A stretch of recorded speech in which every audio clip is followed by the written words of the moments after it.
कैलाशपति शिव शंकर, तुम हो भोले दया के सागर।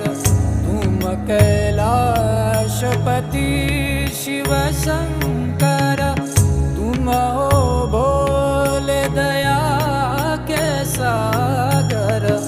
दूर करो सब दुख हमारे, दूर करो सब दुख हमारे।